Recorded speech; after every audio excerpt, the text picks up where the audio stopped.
जय श्री कृष्णा, जय श्री राधे। कैसे हो दोस्तों आप सभी? उम्मीद करती हूँ आप सब बहुत ही बढ़िया होंगे। चलिए दोस्तों, आज हम बात करेंगे कि ब्रह्मचर्य हमारे जीवन में क्यों अनिवार्य है, ब्रह्मचर्य हमें क्यों रखना चाहिए और ब्रह्मचर्य के हमें क्या क्या फ़ायदे हैं, और अगर हम ब्रह्मचर्य का पालन नहीं करते तो उसके क्या क्या नुकसान हमें जीवन में भुगतने पड़ते हैं, और ब्रह्मचर्य रखने से हमें क्या क्या बेनिफिट्स मिलते हैं, और साथ ही साथ इस ब्रह्मचर्य को रखने से हमारी जो 7 चक्र है उनके जागृत होने से हमें क्या क्या प्राप्त हो सकता है दोस्तों। इसलिए चलिए आज हम बात करेंगे ब्रह्मचर्य के ऊपर। देखिए, कोई भी साधक है उसके लिए ब्रह्मचर्य का पालन करना वो तो और भी ज़्यादा ज़रूरी हो जाता है। अगर कोई डेली रूटीन में वैसे ही ब्रह्मचर्य का पालन कर रहा है तो वो भी उसके लिए बहुत अच्छा है। लेकिन फिर भी जो साधक हैं, जो तपस्या करते हैं, साधना करते हैं, किसी न किसी देवी देवता की जो पूजा करते हैं, आराधना करते हैं, तो उनके लिए तो ब्रह्मचर्य का पालन करना अत्यंत आवश्यक हो जाता है दोस्तों। चलिए दोस्तों, स्वागत है आपका मेरे चैनल में। आपका बहुत बहुत शुक्रिया, आप मेरे चैनल पर जुड़ते हैं। आपके इष्ट की आपकी कृपा आप पर सदैव और सदैव बनी रहे, यही मंगल कामना करती हूँ दोस्तों। चलिए शुरू करते हैं दोस्तों वीडियो। देखिए दोस्तों, ब्रह्मचर्य रखने से पहले तो सबसे पहला बेनिफिट हमें मिलता है निरोगी काया। हमारा जो जीवन है वो सभी प्रकार से रोगों से मुक्त हो जाता है। हमारा जीवन किसी भी प्रकार के भयंकर रोग से सदैव और सदैव के लिए मुक्त हो जाता है दोस्तों। साथ ही साथ हमारा जो मनोबल है वो बहुत ज़्यादा बढ़ जाता है, और हम जो भी चीज़ को प्राप्त करना चाहते हैं वो हमें प्राप्त होनी शुरू हो जाती है। हमारी जो रोग प्रतिरोधक जो शक्ति है वो बढ़ जाती है। साथ ही मन एकाग्रता बढ़ जाती है, मन एकाग्र होने लग जाता है, मानसिक बल बढ़ जाता है, बौद्धिक क्षमता बढ़ जाती है। हम बुद्धि के जो एक स्तर का विकास होता है वो हमारा बहुत ही ज़्यादा तेज़ी से होना शुरू हो जाता है दोस्तों। हमारा जो चित्त है, हमारी जो आत्मा है वो धीरे धीरे शुद्धिकरण की तरफ अग्रसर हो जाती है दोस्तों। धीरे धीरे हमारी आत्मा है, हमारी जो चेतना है वो जागृत होनी शुरू हो जाती है। और जीवन में जब भी हमें कोई बड़ा लक्ष्य प्राप्त करना हो, ऊंचे से ऊंचे लक्ष्य को जब हमें प्राप्त करना हो, तो हमारी ऊर्जा हमारे शरीर में एकत्रित होनी बहुत ही ज़्यादा आवश्यक हो जाती है। ब्रह्मचर्य का पालन करने से सभी प्रकार का आलस्य हमारे शरीर से दूर रहता है, हमारे तन मन से दूर रहता है, क्योंकि आलस्य ही जीवन का सबसे बड़ा कष्टकारी एक ऐसा वरदान है जो हमें कभी भी सफल नहीं होने देता है दोस्तों। इससे हमारा दिमाग भी एक्टिव रहता है, और हम अपनी वाणी से जो भी बोलते हैं वो सत्य होना शुरू हो जाता है। हमारी वाणी में तेज आ जाता है, हमारे मुख में तेज आ जाता है, और इस तेज को लोग भी देखते रह जाते हैं। लोग आपको महत्व देने लगते हैं, आपकी बातों को ध्यान से सुनने लगते हैं, आपका समाज में यश बढ़ने लगता है, और साथ ही साथ आप अंदर से आनंदित होने लगते हैं। अंदर ही अंदर से आप बहुत ज़्यादा खुद को आनंदित और हैप्पी महसूस करते हैं। धीरे धीरे हमारा जो मन है वो हमारे कंट्रोल में आने लगता है। उसे जैसा मन को चलाना चाहते हैं, जैसा हम उसको आज्ञा देते हैं, वो वैसे ही वर्क करने लगता है हमारे लिए दोस्तों। हम सभी जानते हैं, अगर जीवन में आलस्य है, दिमाग एक्टिव नहीं है, माइंड एक्टिव नहीं है, हमारी वाणी दूसरों का बुरा सोचती है, बुरा बोलती है, तो ये भी अच्छी बात नहीं होती। ये सभी चीज़ें हमारी सफलता में रुकावट पैदा कर देती है दोस्तों। और जब हमारे जीवन में इन चीज़ों की कमी होती है तो हम सभी जानते हैं कि इसके साथ साथ हमारा जो मनोबल है वो भी गिरने लग जाता है, जो हमारा सेल्फ कॉन्फिडेंस है वो भी धीरे धीरे डाउन जाना शुरू हो जाता है। और जब हमारी आत्मिक शक्ति ही कम हो जाती है तो हम जीवन में किसी भी मुकाम को हासिल नहीं कर सकते। हम जैसे कि तैसे ही अपने जीवन को काटते जाते हैं, और जीवन का जो असली जो उद्देश्य है, जो जीवन को जीने का जो उद्देश्य है सही तरीके से, उससे भटक कर हम अपने जीवन को व्यर्थ कर लेते हैं दोस्तों। चलिए दोस्तों, अब बात करते हैं कि अगर हम ब्रह्मचर्य का पालन नहीं करते तो हमें क्या क्या परेशानियों का सामना करना पड़ता है। सबसे पहले दोस्तों, हमें इससे नेत्र रोग का होने का खतरा बहुत ज़्यादा बढ़ जाता है। हमारी पाचन क्रियाओं में बहुत ज़्यादा कमजोरी आ जाती है, और साथ ही हमारे जो फेफड़े हैं वो भी कमज़ोर होने शुरू हो जाते हैं। हमारी जो बुद्धि है वो मंद पड़नी शुरू हो जाती है। हम किसी भी विद्या को अच्छे तरीके से ग्रहण नहीं कर पाते हैं। अगर टीचर हमारे कुछ हमें शिक्षित करते हैं तो वो भी हमें कुछ भी समझ में नहीं आता है, हमें आलस्य पड़ने लगता है, और हमारा मन करता है कि हम विद्या से छूटकर कहीं ना कहीं भाग जाएं, हमें पढ़ना ही ना पड़े, जीवन में कुछ भी ऐसा ना करना पड़े जिससे हमारी इंद्रियों को काम पर लगना पड़े। हमारा मन है जो वो बहुत ज़्यादा मलिन रहने लगता है, स्वास्थ्य गिरने लगता है, मन में सदैव सदैव लोभ कपट पाप सदैव हमें घेर कर बैठे रहते हैं, और हमारा जो एक स्वभाव है वो भी बहुत तरीके से देखा जाए तो क्रोधी और आक्रामक हो जाता है। हमें कुछ भी सही और गलत की पहचान नहीं रहती, इच्छा शक्ति हमारी खत्म सी हो जाती है। हमें जीवन में ना ही कुछ पाना होता है और ना ही कुछ खोना होता है, ना हमें किसी का दुख समझ आता है, ना ही किसी की खुशी समझ आती है। हम धीरे धीरे जैसे एक ऐसी अवस्था में पहुंचना शुरू हो जाते हैं जहां हमें अपनों का भी दुख दिखना बंद हो जाता है। इसी कारण मन में हीन भावना होती है, आत्मविश्वास की कमी होने लग जाती है और इसी के कारण मन भयभीत रहने लग जाता है दोस्तों। मन सदैव चिंतित रहता है और साथ ही साथ आध्यात्मिक जो हमारी प्रक्रियाएं हैं वो बहुत ही ज़्यादा कम हो जाती हैं। हमारा धर्म कर्म में मन नहीं लगता, कभी भी हम धर्म कर्म में रत नहीं हो सकते, अपने कर्तव्यों से भागने लगते हैं और हमारी जो आत्मा का जो चेतना का विकास होना चाहिए वो कभी नहीं हो पाता। ऐसा व्यक्ति कभी भी साधना के मार्ग पर चल ही नहीं सकता है दोस्तों, क्योंकि ऐसा व्यक्ति साधना के मार्ग पर चलने के लिए जो उसे प्रेरणा अपने आत्मा से मिलती है, जो उसे मनोबल से मिलती है, वो उसे कभी भी प्राप्त नहीं होती है। उसे पागलपन सा होने लगता है, अकेलापन होता है और ऐसे व्यक्ति की अकाल मृत्यु भी हो सकती है दोस्तों। उसे अपने आप में एक ऐसे अपराध बोध को फील करने लगता है, वो लोगों से दूर होने लगता है, किसी से बात नहीं करता है, अच्छी तरह से खाना नहीं खाता है, कमज़ोर होने लगता है और ऐसे व्यक्ति की अगर शादी हो जाए तो संतान भी जो है वो भी कमज़ोर ही पैदा होती है। अगर वह संतान हष्ट-पुष्ट भी हो लेकिन वो एक ना एक दिन अपने माता-पिता को लज्जित अवश्य कर देती है दोस्तों। व्यक्ति अपने ही बनाए हुए माया जाल में फँसता भ्रम में जीने लगता है। वो जैसी-जैसी चीज़ों की कामना अपने दिमाग में करता है वैसी-वैसी दुनिया में खोया रहता है। ऐसे-ऐसे दृश्य वो मन में सोचता है, दोहराता रहता है, वो एक ही पॉइंट पर घूमकर फिर वहीं पर आ जाता है। ऐसे व्यक्ति की जो है आत्मा अति निर्बल हो जाती है, वो कभी भी जीवन के उस मार्ग को प्राप्त नहीं कर सकती जिस मार्ग को प्राप्त करने के लिए हमारा ये जन्म होता है दोस्तों। और साथ ही साथ ऐसा व्यक्ति किसी की बात सुनने में भी असमर्थ हो जाता है। वो केवल और केवल अपनी बात ही सुनाना चाहता है और ज़्यादातर वह कोशिश करता है कि कोई भी उसके पास ना आए दोस्तों। ऐसी स्थिति में वह लोगों से तो दूर होता ही होता है, साथ ही साथ अपने प्रियजनों से भी वो दूर हो जाता है दोस्तों। ऐसा व्यक्ति अव्यवस्थित जीवन जीता है और बिना किसी लक्ष्य को प्राप्त किए वह इस जीवन का त्याग करके इस पृथ्वी से चला जाता है दोस्तों। उसका जीवन, उसका जन्म टोटली व्यर्थ हो जाता है और उसे कुछ भी समझ नहीं आता कि जीवन में मैं क्या करने आया था और क्या कर बैठा।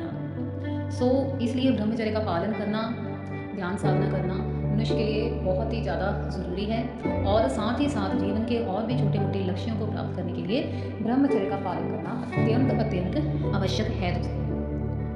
चलिए दोस्तों, और कुछ बड़े बेनिफिट जानते हैं जो कि हमें केवल और केवल ब्रह्मचर्य का पालन करने से ही प्राप्त हो जाते हैं दोस्तों। सबसे पहले दोस्तों, सबसे बड़ा बेनिफिट ये मिलता है हमें कि हमारे जो ब्रह्मचर्य पालन करने से अगर आप एक साधक हैं तो आपके जो कुंडलिनी जागरण है, जो सेवन चक्र जागरण है, आपकी जो शक्ति जो सोई होती है वो आपके धीरे धीरे जागृत होनी शुरू हो जाती है। और हम सभी जानते हैं कि सभी सातों चक्रों के कोई ना कोई देवी देवता ज़रूर होते हैं और जब जैसे जैसे ये सातों चक्र जागृत होते हैं साथ ही साथ हमें उन देवी देवताओं की कृपा भी प्राप्त होनी शुरू हो जाती है, जो कि बहुत ही सहज है और साथ ही साथ हमें ज्ञान की प्राप्ति भी होनी शुरू हो जाती है। जीवन में हमारा जो मन है वो बहुत ही ज़्यादा स्थिर होने लग जाता है। हम किसी भी बात को करते हैं तो हमें बहुत ही सोच समझ के उस बात पर रिएक्ट करते हैं। कोई डिसीजन लेना होता है तो हम बहुत ही सोच समझ कर बुद्धि से उस डिसीजन को लेते हैं और वह डिसीजन हमारे जीवन में सदैव और सदैव हमारा मंगल ही करता है दोस्तों। सबसे पहले हमारा जो चक्र जागृत होता है मूलाधार चक्र जागृत हो जाता है दोस्तों। कहा जाता है कि मूलाधार चक्र जागृत होने से हमें श्री गणेश जी की, प्रथम पूज्य श्री गणेश जी की कृपा हमें सहज ही प्राप्त हो जाती है। साथ ही साथ हमें माँ काली की और शिव की जो कृपा है वो भी हमें प्राप्त होती है। ये चक्र सदैव और सदैव हमारी सुरक्षा करता है, हमें सुरक्षा प्रदान करने के लिए बाध्य होता है दोस्तों। दूसरा चक्र है दोस्तों स्वादिष्ठान। स्वादिष्ठान अगर हमारा जागृत हो जाए तो स्वादिष्ठान से हमें विष्णु और लक्ष्मी की प्राप्ति हो जाती है। ये चक्र जागृत होने से हमारा जो मन है वो इतना रचनात्मक हो जाता है कि हम दुनिया में किसी भी नई चीज़ का आविष्कार करने की शक्ति हमें सहज ही प्राप्त हो जाती है दोस्तों। तीसरा चक्र है मणिपुर चक्र। ये चक्र अग्नि चक्र बोला जाता है। इससे हमें लक्ष्मी की प्राप्ति होती है और साथ ही अग्नि देवता की हमें प्राप्ति होती है और ब्रह्मा जी की प्राप्ति होती है। हमारा आत्मविश्वास इतना बढ़ जाता है, जीवन में कठिन से कठिन लक्ष्य को प्राप्त करना हमारे लिए बहुत ही ज़्यादा सहज हो जाता है दोस्तों। ये जो चक्र है ये बहुत ही इंपॉर्टेंट चक्र माना जाता है। इस चक्र को भेदने के बाद हमारी जो ऊर्जा है वो निरंतर जो है वो ऊपर की तरफ चलती ही रहती है और नहीं रुकती है। केवल इसी चक्र को भेदना अत्यंत कठिन होता है, क्योंकि ज़्यादातर साधकों की जो ऊर्जा है वो मणिपुर चक्र से आगे नहीं जा पाती, क्योंकि वह ब्रह्मचर्य का पालन नहीं कर पाते। क्योंकि इस चक्र को भेदने के बाद हम सीधे सहस्त्रार तक पहुंच सकते हैं कि जहां तक हमें अपने आत्मबोध और आत्मज्ञान प्राप्ति हो जाती है दोस्तों। हमें चौथा चक्र जो जिसकी ऊर्जा हमें प्राप्त होती है वो है अनहंत। अनहंत चक्र को भेदने के बाद हमें भगवान कृष्ण राधा जी की जो कृपा प्राप्ति होती है और विष्णु अवतार और लक्ष्मी अवतार जितने भी हुए हैं सभी प्रकार के अवतारों की कृपा हमें प्राप्त हो जाती है।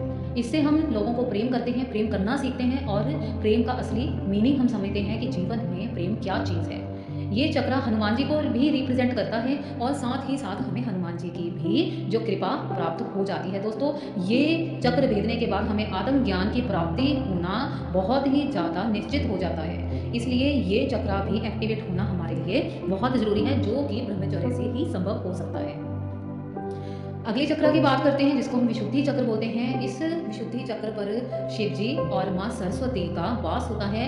इस चक्र की एक्टिवेशन होने से संचार जो जीवन में हम संचार करते हैं, किसी से बात करते हैं, किसी से ज्ञान प्राप्त करते हैं, ज्ञान देते हैं, वो इसी चक्र से संभव होता है। व्यक्ति जो वाणी जो बात बोल देता है वो सत्य होने लगती है। उसकी वाणी की तरफ सभी की जो एक दृष्टि है, एक खिंचावपन है, वो सदैव सदैव बना रहता है। इसी चक्र को भेदने के बाद हमें माँ सरस्वती साक्षात हमारे कंठ में वास करने जाती है। दोस्तों, ये बहुत ही ज़्यादा इम्पॉर्टेंट चक्र है। जितने भी सिंगर्स हैं, जितने भी लोग जो गाना गाते हैं, जो भजन गाते हैं, वो आप सीधा सीधा मानकर चलिए कि उनका जो विशुद्धि चक्र वो जागृत होता है। दोस्तों, तभी तो जब वो गाते हैं तो सभी सुनते ही रह जाते हैं।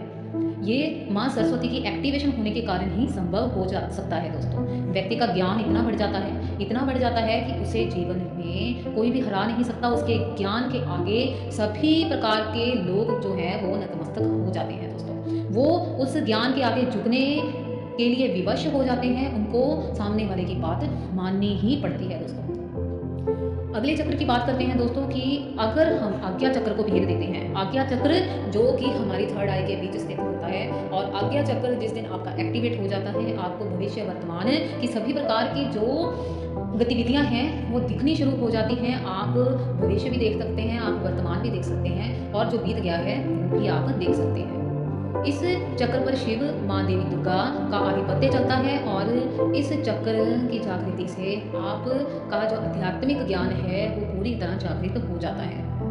आप जीवन में जिस चीज़ की ओर भी ध्यान केंद्रित कर लेंगे वो 100% जीवन में घटित होकर ही रहती है। इसको इसीलिए आज्ञा चक्र कहा जाता है, क्योंकि जब हम किसी चीज़ को आज्ञा दे देते हैं कि हाँ ये चीज़ होनी चाहिए, ऐसा होना चाहिए, ऐसा होना चाहिए, आप जैसी चीज़ को आप मन में धारण करेंगे, सोचेंगे, वही चीज़ आपके सामने उपस्थित हो जाएगी। ये बहुत ही ज़्यादा पावरफुल चक्र माना जाता है। आपका जो आज्ञा चक्र है वो कोई साधारण चक्र नहीं है। दोस्तों, ये बहुत ही ज़्यादा पावरफुल चक्र है। ये एक अकेला ही अगर जागृत हो जाए तो हम जीवन में वो प्राप्त कर सकते हैं जो हमारी कल्पना शक्ति से भी परे है। दोस्तों, अगले चक्र की बात करते हैं जिसको हमें सहस्त्रार कहते हैं। इस चक्र पर देवी माँ आदिशक्ति और शिव का जो आधिपत्य चलता है, ये चक्र हमें मोक्ष प्रदान करता है। दोस्तों, इस चक्र के एक्टिवेट होने के बाद ऊर्जा सीधी जाकर जो कितने हजार पंखड़ियों वाला जो सहस्त्रार चक्र है उसमें जाकर विलीन हो जाती है। हमें ईश्वर का साक्षात्कार होता है, जो पर ब्रह्म है, जिनका कोई रूप नहीं है, वो हमें दिखाई देने लग जाते हैं। उनका एहसास हमें अपने जीवन में होना शुरू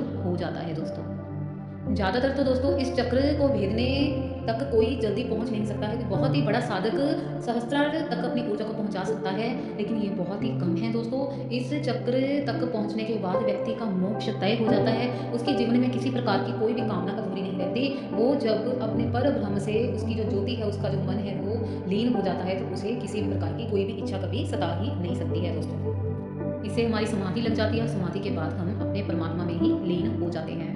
इसलिए ब्रह्मचर्य का हमारे साधारण जीवन में और आध्यात्मिक जीवन में बहुत ज़्यादा योगदान है। अगर हम ब्रह्मचर्य रखते हैं तो हम अपनी ऊर्जा को केंद्रित कर जीवन में वो सभी कुछ प्राप्त कर सकते हैं जो हमारी सोच से, हमारी थिंकिंग से बहुत ज़्यादा परे है। फिर चाहे वो धन को लेकर है, चाहे वो मन को लेकर है, चाहे वो तन को लेकर है, चाहे वो आध्यात्मिक मार्ग पर चलने के लिए है, ये दोनों ही रूप में अगर आप ग्रस्त हैं, अगर आप साधक हैं, अगर आप तपस्वी हैं, अगर आप संन्यास्त हैं, सन्यासी हैं, तो दोनों ही इंसानों के लिए ब्रह्मचर्य का पालन करना उनके लिए सदैव मंगलकारी ही साबित होता है। दोस्तों, अब कई बार हम ब्रह्मचर्य का पालन नहीं कर सकते हैं, क्योंकि ब्रह्मचर्य कई बार ग्रस्त लोग नहीं कर पाते हैं, लेकिन जो कर सकते हैं वह उनको जरूर करना चाहिए। दोस्तों, लेकिन जिनकी पॉसिबिलिटी है कि वो ब्रह्मचर्य का पालन कर सकते हैं, जिनकी गृहस्थी बहुत आगे जा चुकी है, उनके बच्चे बड़े हो चुके हैं, अब वह आध्यात्मिक मार्ग पर चलना चाहते हैं, लेकिन फिर भी कई बार उनका ब्रह्मचर्य ऊर्जा जागृत होने के कारण खंडित हो जाता है, क्योंकि जब भी हम किसी भी मंत्र का